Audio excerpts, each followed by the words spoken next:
Est-ce qu'on est la meilleure tribune du championnat? Mais oui, je veux dire qu'on est la meilleure tribune du championnat. On va commencer direct dans le vif du sujet. Nathan? Oui. Président de Tolosa. Il y a eu Accusé. un petit communiqué qui est sorti cette semaine. Est-ce que tu veux déjà nous en parler directement, nous faire un petit peu le point sur tes aventures? On reprend du début, j'imagine qu'on n'a pas trop de temps. Mais c'est toi qui décides. Alors, on va reprendre l'histoire du début parce que ça c'est assez rigolo quoi. Donc on a lancé une sérigraphie de t-shirts comme les gens peuvent le voir. Donc du assis de jour, du assis toujours, debout le stadium, et on avait fait une petite blague avec la phrase qui c'est qu'a marqué avec la tête de Gilbert Montagnier. Donc je salue Julien, notre graphiste, qui a fait du travail d'exception. Et ce travail d'exception a traversé donc la France pour arriver donc aux oreilles du principal concerné, qui m'a fait part donc directement de non pas qu'il a pas trouvé la blague déplacée ou pas drôle, parce que c'est quelqu'un, on s'est renseigné avant, qui était quand même aussi dans l'autodérision, qui était dans ce qu'on voulait aussi transmettre, mais c'est le fait bien entendu d'utiliser une image qui ne nous appartient pas. Donc nous on a été surpris en un jour en fait que ça lui arrive directement aux oreilles, et puis donc voilà, en ayant un échange constructif, et au final on a reconnu nos erreurs. Donc on pensait que ça allait s'arrêter là tout simplement, donc on a trouvé nous opportun de notre côté de communiquer dessus, de faire un communiqué pour dire sur notre Twitter que le t-shirt n'était plus à la vente, qu'on le retirait, et que ça allait s'arrêter là. Après bon, la presse s'en est mêlée, ce qui fait qu'il y a eu pas mal d'articles qui ont tourné. Forcément c'est assez drôle, on se dit une association de supporters handicapés, on est à peine 40 dedans, on est inconnus au bataillon, et on se retrouve hier avec un article sur RMC par exemple, donc c'est quand même c'est assez rigolo. Ça a été le baroud d'honneur de ce t-shirt, qui était quand même assez drôle, qui n'aura pas eu la vie qu'il aurait dû avoir, mais quelque part il aurait existé, et puis voilà. Bon, après au final il n'y a pas de polémique. On a de suite compris que c'était pas envisageable de le mettre en vente, et ce qui était tout à fait normal. Et donc voilà, on en est là aujourd'hui, et puis ça fera des histoires à raconter. Voilà, à Noël qui arrive dans un mois et demi, donc voilà, j'aurai mes petites anecdotes à table. Mais du coup, l'histoire est close maintenant. T'as d'autres merch à vendre, des t-shirts, des écharpes. Oui, exactement. On peut retrouver sur le site Andi Tolosa. Tout à fait, ouais, depuis le site Andi Tolosa. Donc on a la fameuse écharpe, les t-shirts. Il y aura d'autres choses qui arriveront au fur et à mesure, mais ça permet aussi de faire exister l'association, puisque le but c'est on a fait un déplacement à Montpellier fin octobre. On envisage aussi de reproduire ce type d'événement. Donc voilà, toute participation est bonne à prendre, que ce soit du soutien aussi bénévole pour nous aider pour des déplacements, voilà, de la possibilité de prendre une adhésion aussi. Donc voilà, ça nous permet de pouvoir réaliser les rêves de certains, parce qu'il y en a des personnes avec qui on est allé à Montpellier, n'avaient jamais vu de match à l'extérieur du TFC, donc c'est un exemple de choses qu'on peut réaliser. Donc voilà, là ce petit coup de buzz, ça a permis de mettre aussi l'assaut en avant, donc on en profite bien, et puis voilà. Il y a d'autres actualités aussi, là, c'est que la semaine prochaine on va à Madrid, on va assister à une conférence sur l'accessibilité un congrès sur l'accessibilité dans les stades en Europe. Donc il y aura des représentants de l'UEFA, donc c'est quand même un truc un peu sérieux, quoi. Donc on a été invités, ça peut être l'occasion aussi de mettre en avant ce qui marche au TF, et ce qu'on a fait aussi avec l'association Andi Tolosa. Donc voilà un petit peu pour les actualités récentes et mouvementées. Merci en tout cas d'avoir choisi la feuille de match pour nous raconter en exclusivité tes aventures. Ah ouais. C'était logique, c'était obligé. Bon allez, vivement la suite, parce que quand tu démarres une asso comme ça, la suite, franchement... T'as vu, en l'espace de quelques mois, tu passes déjà la une nationale. Il y a certains membres, et on passe à découvrir leur déplacement, à découvrir la prison, donc c'est une belle aventure humaine aussi, mine de rien. Allez, on espère que le plus dur est passé, que l'orage est passé, que ça ira un peu mieux. On va continuer avec toi, Arthur. Il y a quelques news, notamment du côté de la section féminine. Tout à fait.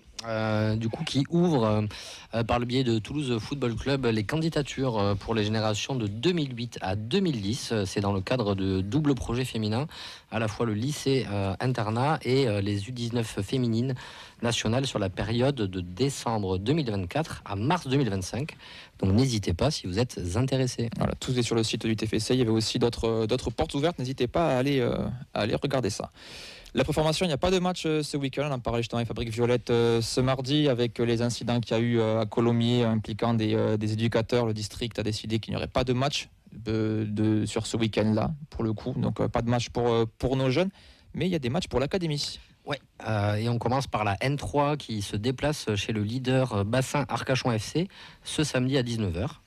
Ensuite, on a les U19 qui se déplacent à Monaco et qui joueront dimanche à 11h, comme les U17 qui, elles, se déplacent à Marseille.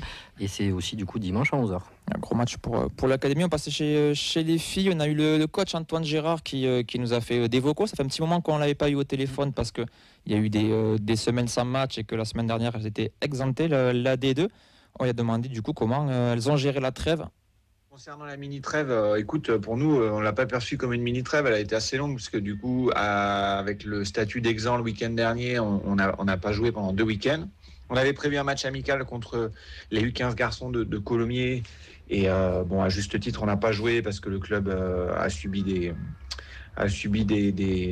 événements tragiques qui font peur sur l'évolution du football de manière générale. Donc on a été solidaire de la décision de Colomiers de retirer son équipe du match qu'on avait prévu. On a fait une opposition interne. Pendant les 15 jours, on a essayé de garder effectivement le rythme, l'intensité sur les séances. C'était plutôt positif.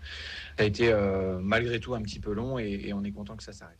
Donc le match de ce week-end, c'est dimanche 13h contre l'OGC Nice sur l'annexe 1 du stadium. Et demandé un petit peu de nous présenter cette équipe niçoise. L'équipe de Nice, écoute, c'est une équipe qui a eu un début de championnat compliqué, mais qui tourne mieux depuis quelques temps. C'est une équipe qui joue les 5 premières places chaque année, qui est plutôt équilibrée, avec un projet de jeu assez clair, des repères précis pour les joueuses et puis des joueuses expérimentées dans son effectif.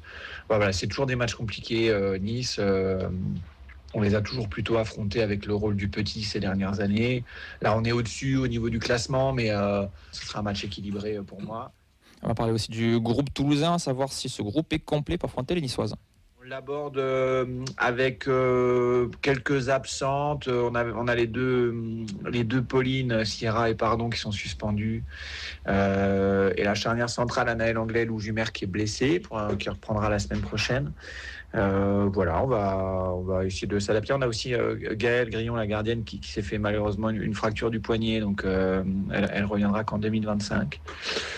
Voilà, on a essayé de nouer, on va dire, de développer des connexions sur les joueuses qui vont, pour certaines, jouer alors que soit elles n'ont pas l'habitude de jouer depuis le début de saison, soit sur des postes où elles n'ont pas l'habitude de jouer aussi. Mais ça n'enlève pas la détermination, la confiance qu'on peut avoir en ce moment. Ça n'a pas affecté le groupe et le staff, donc on avance avec ambition sur ce match. Ça va, il est confiant. Moi, tu annonces la liste de blessés dans la gardienne jusqu'à 2025. Ouais, non, ça va, il a l'air serein, le coach, pour le coup. Largement au-dessus de Nice, alors, parce que très serein quand même, je trouve aussi. En plus, on a pris cette semaine, justement, une absence, là, pour le coup, déterminée, puisque c'est Océane Clossier qui a annoncé prendre sa retraite. Il nous en a parlé aussi. Océane, nous a quitté la semaine dernière. Océ est une joueuse qui est arrivée l'hiver dernier, qui nous a beaucoup aidé à monter en seconde ligue cette année. Elle a joué un rôle important dans la deuxième partie de saison de la D3. C'est une personne qui était appréciée de tout le monde globalement et qui générait du positif. On a décidé d'un commun accord de stopper la collaboration parce qu'elle jouait peu depuis le début de saison. Elle avait arrêté. Elle s'était remise au foot alors qu'elle avait mis sa carrière entre parenthèses entre ses expériences à Thonon et nous. Voilà, elle est pas revenue au football pour ne pas jouer, ce que j'entends. Et voilà, on a décidé d'un commun accord tous les deux de stopper l'aventure et de la laisser se choisir potentiellement une nouvelle destination. Voilà, on avait parlé du coup mardi, puis je vais faire mon Camille, je vais faire le forceur. Si jamais elle veut venir à l'émission et rejoindre l'équipe des chroniqueurs, on est toujours à la recherche avec grand plaisir d'une expertise foot, parce que c'est pas avec vous qu'on va avoir des experts. C'est clair. Pour être complet sur l'actu des féminines, il y a 2 autres matchs, Arthur. Tout à fait, que je retrouve mes notes là, tu Excuse-moi, m'as je t'ai décompensé lancé comme ça. avec tout à fait. Toi, je te passe une saloperie, donc c'est sûr que derrière, tu vas pas forcément. Je crois qu'on en est au R1 qui vont se déplacer à Perpignan, à Prégnan dans le Gers, excusez-moi. C'est ce samedi 20h contre Cœur Gascogne Foot féminin. Cœur Gascogne Foot. Et les U19. Cœur Gascogne Foot, tout à fait, c'est C'est le ça. nom du club. Ouais. Et pour finir, en féminine, nous aurons les U19 qui vont recevoir ce dimanche à 11h l'AS Saint-Etienne, et ça sera sur le terrain annexe Bristaton. Du coup, vous pouvez faire un sacré enchaînement avec U19, la D2, et après vous foncez, vous arrivez au Danube pour voir le match du TFC contre Rennes. Il faut être en forme, week-end football en tout cas. Exactement. Allez, le programme à retrouver chaque vendredi à 16h sur nos réseaux et les résultats chaque lundi à 16h.